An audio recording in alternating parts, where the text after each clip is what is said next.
During the Palin-Bachmann-Hannity love fest last night, the two Republican divas bashed President Obama for signing a nuclear arms treaty. Watch. Unbelievable, unbelievable. No administration in America's history would, I think, ever have considered such a step that we just found out that President Obama is supporting today. You know, that's kind of like getting out there on the playground, a bunch of kids ready to fight, and one of the kids saying, go ahead, punch me in the face, and I'm not going to retaliate. We need to be adults about terrorism and adults about keeping the American people safe. So are they right? Did Obama just sign away our safety? I don't see how nuclear weapons are a deterrent against our current real threat, terrorists. I mean, you can't really use nuclear weapons against roving terrorists. These are outmoded weapons that are used to fight the old Cold War, and I think it's perfectly sensible for us to have a cooperative agreement with the Russians. Okay. What I find most intriguing is what President Obama did here. It goes exactly with the pinnacle of the Republicans who they want to put at Mount Rushmore.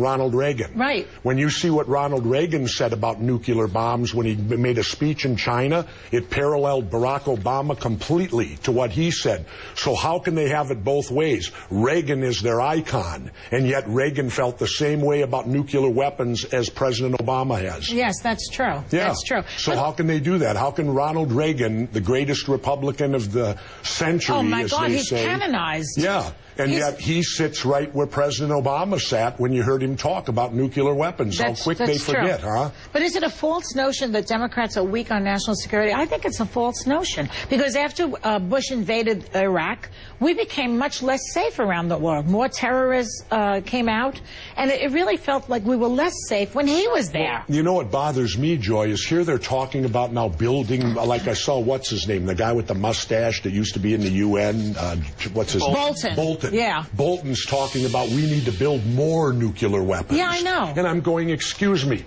So we can't have health care? You can't go to the doctor, but they'll waste our money on building another bomb? How many times do you need the capability to blow up the Earth? We already have that capability. What is their point, then? What are they trying to say? And why That's what they're trying to say. They're trying to scare the public into believing that we're in some sort of mega danger because Barack Obama signs a treaty with the Russians. And it's going to work because if there's one thing that every politician in Washington knows is that if you vote against any weapon system, you're going to be painted as soft on defense, and you're going to have trouble losing an election. That's why the defense budget always goes up, regardless of what the situation is around the world. But this seems a ridiculous argument, in my opinion. I think people are not that stupid that they would think that if you reduce nuclear weapons in the world, you will not be more, safer.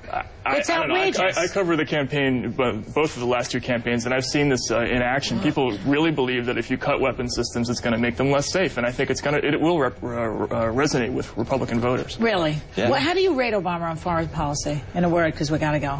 I rate on foreign policy, other than increasing the wars, I think he's done exceptionally well on foreign policy, but I hate the fact that we've escalated the wars instead of pulled out. Well, he promised to go into Afghanistan, and that's what he did, right? Yeah, that's true. That's true. And Palin calls him Professor-in-Chief. Why does she hate smart people? Thanks very much, guys.